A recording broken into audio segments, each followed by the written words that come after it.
Hi, I'm Akhil. And I'm Rohan Nagar. Welcome to The Long Take. This week we're discussing the new Amazon Prime Video series, Jubilee, which is directed fully by Vikramaditya Motwane in all 10 episodes.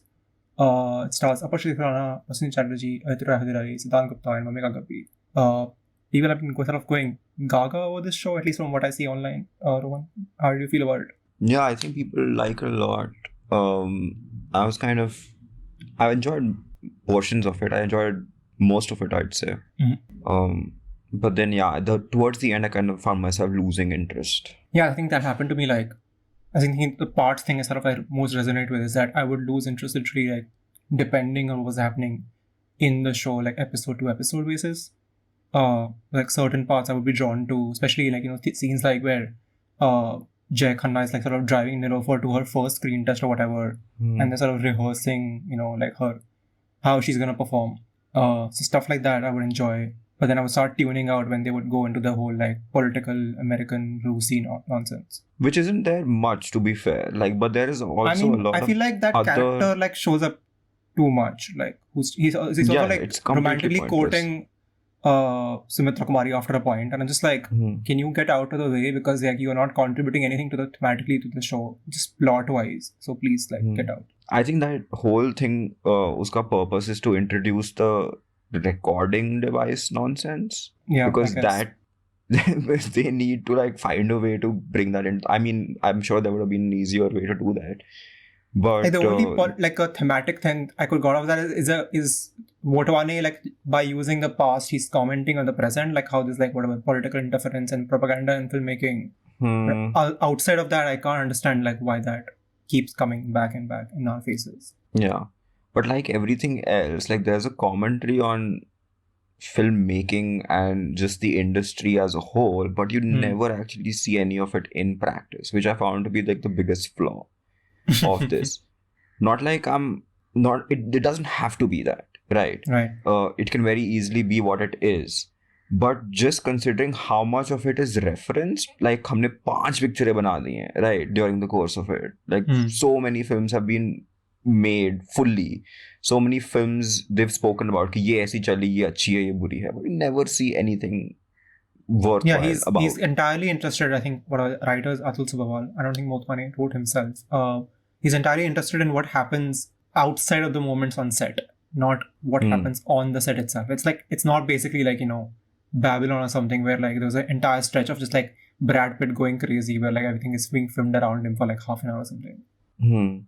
Or that scene in which they discover sound for the first, how to work with sound and stuff. They try to figure that out, Yeah, that's even though if you read about it, Bombay Talkies was one of the first the studios they were sort of inspired by. Roy Talkies was one of the first studios to do sing sound in India, but there's no stuff around that of how they're juggling that. It's just it's there, it's happening. It's happening off screen, which is my problem, right? So you don't either you don't mention it, right? You don't say कि propaganda film में बन रही है. You don't talk about इस film में हमारा relationship develop हुआ था for whatever reason, Jay Khanna and Nilofer.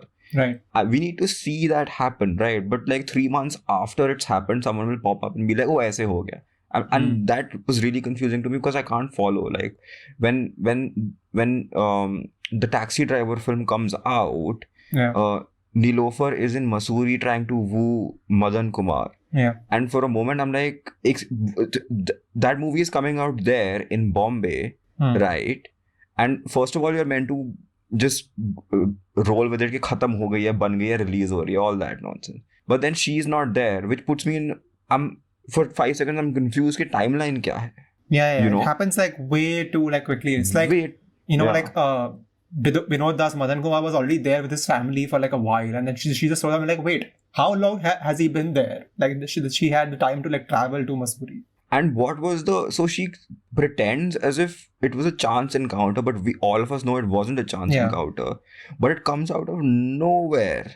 Yeah. So it takes you 5 minutes to figure out why is she doing this? There was a random mention from her best friend that that we should go to Mussoorie and try to become friends with Madan Kumar, and then they just she just decides to do it at the end of one episode. She's yeah, okay, I'll do this. And then one conversation later, she's like, मुझे तो प्यार हो गया. Yeah. And ये कब हुआ?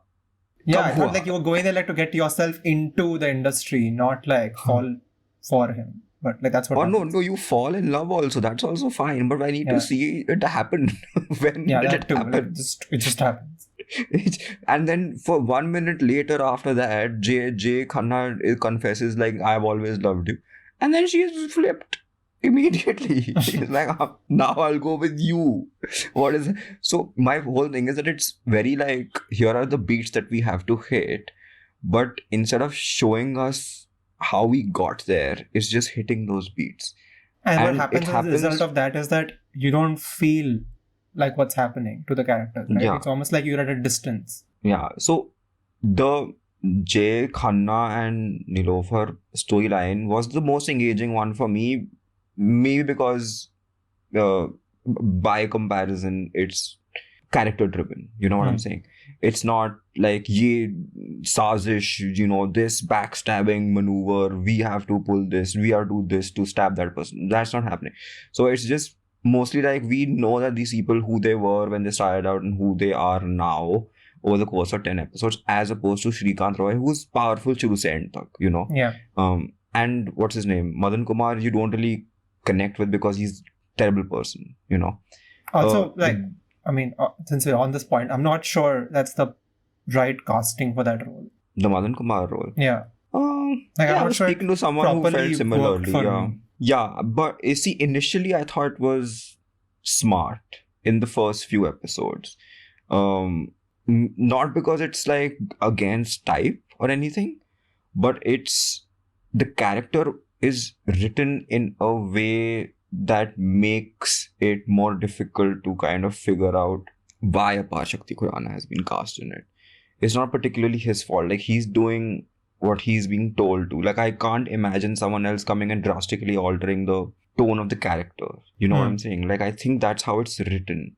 And how it's written is slightly weird because from the get-go, he does something that is so morally unforgivable that it is impossible to kind of feel connected to his success when it happens. And I think the show wants you to feel like, ye dekho kisne itna kaise achieve kar liya hai. It's not fully judging the character. That, be like, he doesn't deserve this. Like, this is what happens in the industry. It does want to say that this is what happens, of course, in an exaggerated way. But towards the end, the show kind of pulls back on fully punishing him for his actions. Yeah, I think that happens basically with almost every character. No, but nobody else has done something as drastic as Binod either. That's fair. Yeah, like literally, in a way that they use like the Jay Khanna character, right? It's almost like the speech that Nilofer gives him over the phone is that, think about your career or whatever. Don't think of being a human. And then they just sort of use that to redeem whatever, like, Binod Das in a way. They're like, yeah, we won't go fully there. But Binod Das ko redeem karna, that is the problem, right? So the show wants you to consistently feel like, look at his rise to the top. He's become a star, although all of it again happens off screen, right? You don't really see what makes him a star, which is a big problem, right? I need to see... in a couple of years, basically, right? Because the entire story is set basically across 6 years. Yeah. So his rise and fall is happening in those 6 years. It is, yes. And I think why the quote-unquote audition scene where he kind of performs for Roy Babu, and Roy Babu is like, oh, isme kuch hai, X Factor, ye star banega, whatever. We need more of that. We need more scenes in which it is where you don't explain in words what has happened or what is about to happen, and let the audience kind of figure out for themselves. So when they see Binod transform into Madan Kumar in that scene, you're like, oh, I get it, right? Because that's what Roy Babu takes away. Or in the scene where he loses it, right? Like when they do like 41 takes or whatever, and he's psychologically losing it because he's seeing like Jamshed Khan and shit. Yes. Stuff like that, right? Because that communicates so much more than just someone being like, Madan Kumar, ab tum desh ke sabse bade star. Yeah, or like just like people fangirling and running towards him and asking out of love. Like that's a surface level thing, right? That tells you, okay, fine, he's popular. But like, who is he? Like, you can only communicate in those scenes where he's like going crazy on set. Yeah, or when he's performing, and you see him, when you see that magic that everybody else apparently is seeing, but you aren't. And I think that is again a problem of the writing, because then Apar Shakti hasn't been given the opportunity only कि वो दिखाए कि क्यों है वो star. You know, it's just that people are saying he's a star, and I'm like, okay, I get it, but let that person through his performance show us. So he's being cornered in a way. That's my takeaway from the Madan Kumar character. Although I do feel that performance is overall a little hit or miss in this show. Again, Prasanthi Chatterjee is playing someone who doesn't really evolve over 10 that's episodes. A problem with that, right? That's what you mentioned a few minutes back, is that he starts at the top and he ends the top. It's just like at the end there's like a dramatic fall. It's like from 100 to 0. There's no like descent. हाँ, और वो भी 10 minute में होता है. You know, it's very abrupt. And the final episode is very abrupt. Literally, like Shrikant Roy takes his life, and then Sumita Roy takes her life like 10 minutes later. I'm just like, what is happening? Like this is becoming full melodrama at the end. Like, why are people just killing themselves one after the other? Yeah, I mean, we'll get to the final episode in a bit, but let's talk about like the Jay Khanna situation. Like, I felt that character, the reason why he was so relatable was because, not relatable, the one that probably I thought was the most engaging also was probably because, like, in the first few episodes, the tone is kind of like very arm's distance kind of situation, right? Which is weird for a show that maybe wants to be perceived as, oh, here's an homage to the past, you know, like this golden age kind of situation.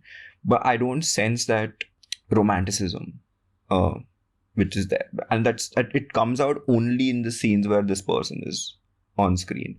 That's also the performance, and also the fact that he's maybe the most innocent of the lot.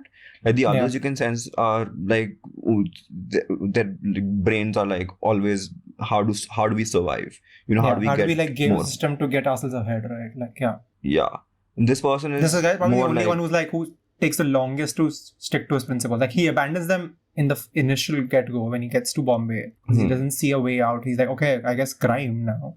But after that, after he taught a lesson, uske baad he's almost like, I'm gonna do my thing. Yeah, which is what the show kind of wants to champion also, like that way of artistic living. Integrity or whatever, right? Yeah.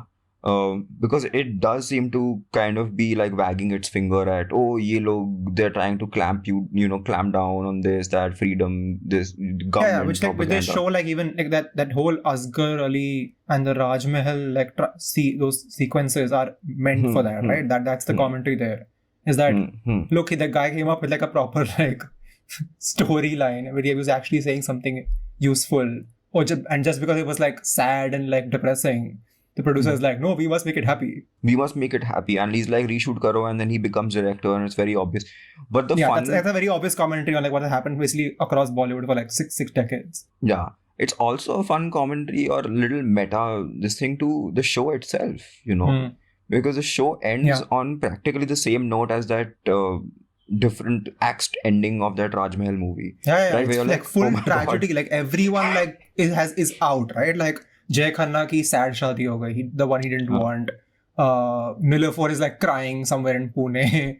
Madan Kumar is out.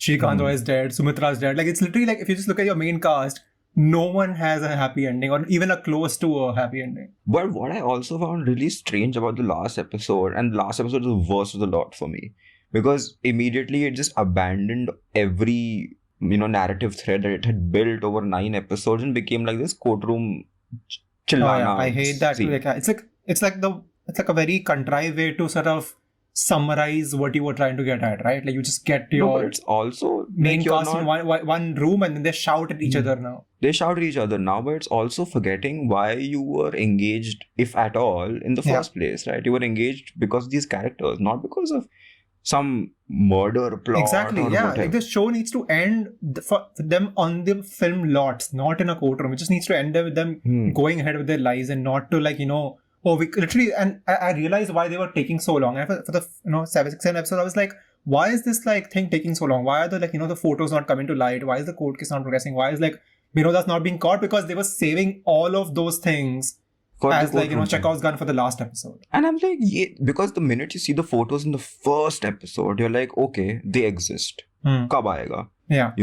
And logically speaking, like it should have you're right, it shouldn't have taken that long. But they've contrived that weird ending, like weird courtroom. There's no reason to do all that, right? It should have been handled interpersonally. Like that would have been more interesting. Exactly. I have this weapon now, what do I do with it? Yeah. Like Sumitra Kumari would use those as, like whatever, collateral in some way, and then sort of just like make a deal internally.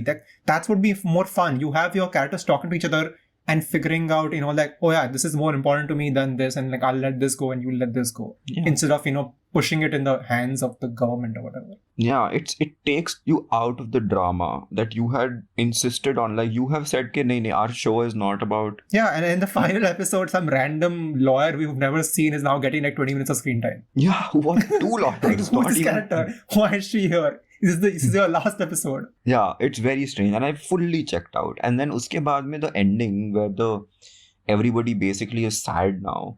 Yeah. It's not just everybody's sad and look how tragic all of this is. They all sold their souls and look, they got punished for it. It's not even that. It's full melodrama. The boy is homeless. He's singing. I hate any show that tries to wrap everything up in a neat montage. Like, don't do it. Give me like scenes. Give me character scenes. Like, have like Jay Khanna sitting with maybe his father. Have like Binodas maybe sitting with like Shrikant Roy. Like have like give them individual scenes that wrap things up. Don't try to like fold everything into a song that sort of like arcs over everything. Yeah. Also, it's the show is assuming that you're going to be like, it's been such a moving journey that when you watch that montage, sad song wala, that you're going to be like, oh my god, like I'm heartbroken. But I'm like, no, you have miscalculated might be wrong because most people seem to like it a lot, but you miscalculated at least what I took away from it. Like most of the time you were talking about like uska studio kaise girana hai, uska piracy ho rahi hai, all that. It wasn't even about, and the only love story that you had, it came so late in the game. And it felt like a surprise. Like you didn't even build it, right? You the seeds were sown first episode, whatever, or first meeting say, but then you forgot about it, right? And the show keeps forgetting about like either narratives or like full characters for like episodes on it. Like you kahan gaya? Yeah, like Sumitra just disappears, right? Like she's not there basically in the first, I think, 6 episodes that much, that she is in the last 4 episodes. And I feel like that's basically a plot reason, because she's driving the whole like, let's catch like what happened to Jamshed Khan. That's why she starts appearing more in the latter half than she's in the initial half. Which is annoying because as the audience, we know what happened to Jamshed Khan episode 1 mein, right? So it's so frustrating to watch this character go around in circles and like fumble around and for answers. Like 7 episode, 8 episode ho gaye yaar. Find a way to let her know and let's move on. It's you're holding her back also, na? Because she could do something with that information now, which she does eventually, but then she could have done it earlier. It's useless. I feel like that character is just like on the fringes. Valia, they forget. He's not there only after a point. End mein. Kahan gaya wo?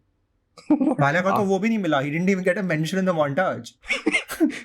He doesn't even get a sad ending. Like at least everyone gets like a sad ending. Like he gets no ending. We can see him. Valia of all people was the one who kind of held on to his principles, as dubious as they were. They were like, no. Yeah, he understands that at least that this is a business and he need to make profit. At least that much he understands as a financier, but he just like forgot it. Even though Jay Khanna moving to Roy Talkies wala thing, it happens basically in like bursts of information, right? So he sees the CinemaScope thing and then he goes to Valia and he's like, I've seen this new technology and I'm going to work with Roy.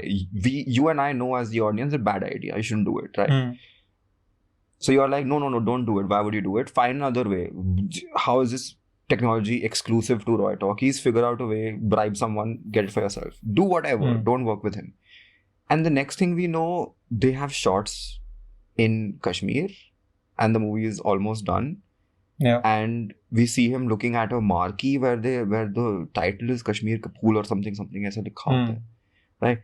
And I have no idea when it happened. When did this person, Jay, go? Who is he working with? Is he working with Sumitra Devi? I don't know. Right? How does how does Nilofer feel about it? That this person is now working with Roy and probably with some other woman. How does Madan Kumar feel about it? How does the Madan Kumar? Who became an outsider, right? He appears like in the office and he's like, what's your purpose? But everything people find out when someone plays like an audio recording to them. कि अब ये सुन लो, ये हो रहा है दुनिया में. And people are conveniently like people are like entering into like affairs, but like their wives don't find out, even though पूरा apparently news में छप गया है सब कुछ. And even after the wives find out, like basically nothing happens. No, but they find out nothing happens is fine. No, but they at least have to find out. They find out only way later than it's logically like reasonable, right? वो same hotel में है. She's like, come into my room. Fine, whatever. They're going back. Yeah, that though is ridiculous. That whole Missouri like sequence only ridiculous. How can that even happen? There's like there's probably like 4 people staying in the entire resort. 3 of them are like American or Russian spies or whatever. One character shows up out of the blue. She's called Nilofer, and she starts sleeping with him, and all the spies know, but the wives do not know, and the brother knows what is happening. Everybody knows, the wife does not know because the show cannot afford the wife. Like, you can't let the wife know. There's no reason beyond that. And then when they're going back in the train, what's his name? Madan Kumar is telling the director, you have to kind of pretend like you're having an affair with this, whatever. He comes up with this plan. The wife, I found this very funny. The wife barges into that compartment. He's like, oh, chalo, aa gaya. I'm like, now you're barging into compartments. Now, like the whole time you were in that hotel, you could have barged into the door. But you didn't do that. I figured it was like one single woman guest residing in the hotel except you. Who is famous, apparently. Yeah. What is she doing there? You would just meet them. Same thing happens to Jake, the woman, the fiance character, right? Because he's fully like having an affair in front of her. Yeah, he's like roaming around Bombay with like Nilofer, and somehow his Kiran has not found out that this person is not faithful to me. Even after his father finds out in the magazine. Right, he finds out. So the show has said that ठीक है, magazine में छप गया है and people have read it. Everybody knows, including his father. The fiance doesn't know. Can she not read? Does she not have access to magazines? She can see pictures, right? Yeah. I don't know. So it's very confusing. Like a lot of information that they conveyed and what they didn't convey was just unnecessarily like confusing to me. I was like, ये क्यों कर रहे हो? Just make it more streamlined. Now you've just gone around in circles and you've kind of lost the plot. Like, no pun intended. Like, eventually, towards the end, you lose the plot. You've forgotten what the show is about, what the core is, right? As we've spoken about, it turns into like a courtroom drama. It should have focused on the people. It's very strange. How do you feel about the scale of the show, whatever? Does it feel like grand enough? I mean, for what it is, I feel it's fine. Like, it's an Indian show after all, so there's limited to hoga budget. It's not going to be like 150 million. No, but like, does that limit you from like, thinking like outside the box? Like, can't you like at least? Because my problem with like the reason I brought it up is my problem with like the sets they just felt too pristine. Like, you could tell they were scaffolded. You could tell. So I think they were not the exteriors of real buildings. No. So I think there's 2 points that popped into my head, and they always do with like period stuff. Is that A, it shouldn't look like scaffolding. That is absolutely should not be okay. But then B, we have to keep in mind that these buildings were probably not very old. Like, they're very new buildings, right? So it's fine if were they new buildings? Weren't like most of these like British era buildings? So they have been around for like decades? I don't know if they were British era. I don't know how old Roy Talkies is. I don't know how old... No, not the Roy Talkies buildings. Achha. Like, those I can excuse that, sure, they're built in like whatever, Malad they said? I don't know. So that can be new. But like everything else... You're talking about the cinema. Yeah, cinemas or like, say Nilofer's the ghar she got from Walia, or like the majestic hotel they keep going to for success parties. All those like buildings and all their exteriors and they just look too pristine. Like, there's no aging in them. Like, there has to be some aging. These are Victorian era buildings, whatever, repurposed for your new things. And they just feel like तीन चार very obviously there were 3 or 4 like backlot sets. One is the Roy Talkies, one is the Khanna Studios situation, one is obviously the cinema that the only one cinema apparently शहर में, I don't know, apparently there were so many, right, during that time, but यहाँ पे show में एक ही है. They just keep going back to that one. The characters go to one, whatever, good, the one that's close to them, I'm guessing. Yeah, so that one felt like the most like, oh yeah, this you've just made abhi parson, it feels like a set. But otherwise I felt theek hai, it's fine, I can forgive it since most of it is anyway indoors, and the indoor sets were actually pretty nicely lit. Yeah, indoor sets was nice. Even the cars were pretty believable. Yeah. All the retro cars, the vintage cars. It's the buildings and the exterior which like just felt like fake to me, and I could not stand it. I was like, if you're making a show of this level, then just like do some aging, like thoda like maybe light utra hua hai, like there's some like put some contrast in your like scaffold. Like it cannot be just like plain white blob.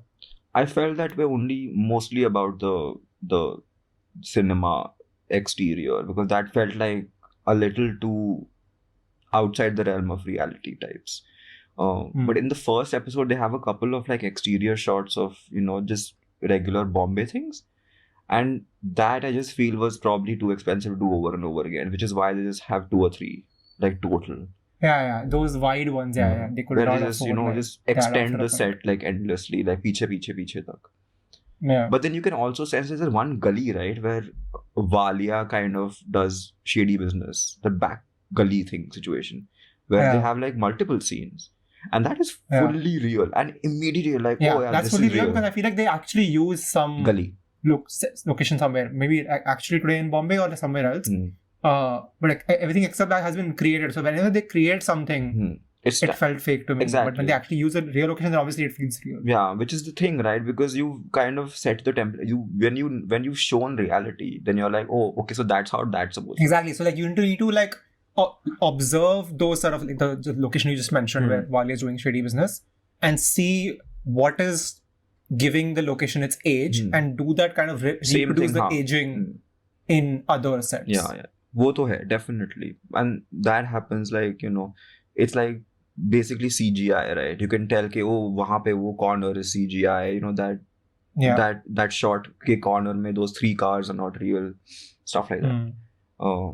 Because in that same shot you know what a real car looks like. So I mean, but overall I think it's like, I don't know. So it's more of a forgiving thing. Like I know that you have restrictions, so it's fine. Like how you can't compare it to whatever. But then there are possibly ways to improve also. That's true. What else? I don't think I'm educated enough to kind of draw comparisons to references. Me neither. I was hoping they would like include some like actual real life personalities they keep mentioning. They mentioned them, but I think purposefully they wanted to focus on a corner of Bollywood that they could sort of make their own and not bring in, like, because if you're having so many like parties with like whatever these American and Russian people who are trying to interfere in Bollywood, then I'm sure like you move the camera 2 inches here and there would be a real life personality left to the left of them, because they would be at those parties as well. But they deliberately like avoided showing anyone except like just like mentioning them in name, because then also like once you mention them in name, then they're part of the canon, right? Like, oh, these people exist now. So if you're, say, future season where you want to have like a stand-in version of that particular person. No, I think this feel like a mini series. It does not feel like a show that is made to have future seasons. It felt very final. Exactly. Like it just felt so final that at least the way you end on a montage and like give every character a tragic ending, it just feels final to me. But if, for instance, they do continue, because apparently like people like it, then, and even I like a lot of it. Yeah, but when has that ever like gotten a platform here to like think of future? Like, Sacred Games just went out on its height. Like, goodbye, we're going out. But that would never happen outside India. They would find a way to do a spin-off or a prequel or something, but it just died here. Okay. But don't you think that if they've gotten into this project in the first place, then it would just be like a one season, one off thing. Like, wouldn't they sense the potential of this? Like, agar tumne 53 I don't know, because tak it's also kiya hai, the then problem with where creators approach shows here is that they take too much control here, right? Like, this would never happen outside India, that the main creator, like someone of Motwane's level, would direct every episode. He might direct the pilot, he might direct the season finale, but everything in the middle would be directed by someone else, right? This is how it happens. Like, Jon Favreau does not direct every episode of The Mandalorian, which doesn't happen here. He's did like 10 episodes on his own. And it just feels to me but there that there's are no shows way. which are directed by one person. I mean, these things more and more common it's becoming, especially of a certain like non-network level, right? It's common for one person to continue that vision, and those shows are always slightly better than the others. But I think because he's done this, because he's done all 10 episodes, that basically like means like if you want to do another season, he's gonna have so much creative control that I'm not sure he's willing to relinquish it to other directors, which means he needs to find time again to like direct all the episodes, and I'm not sure Motwane is gonna wants to then dedicate so much time to one thing again. I don't know. This feels very intensive also. It's not like Sacred Games where they were like half तू ले ले half मैं ले लूँगा. यहाँ पे तो सब कुछ एक ही, like every 15 plot lines is just one person. Yeah, he's doing everything. Yeah, I don't know. I mean, obviously they can continue if they want to, but I mean, half your cast is dead or crying in a no. But if they are whatever stand-ins for real life people like Raj Kapoor had like a full career, right?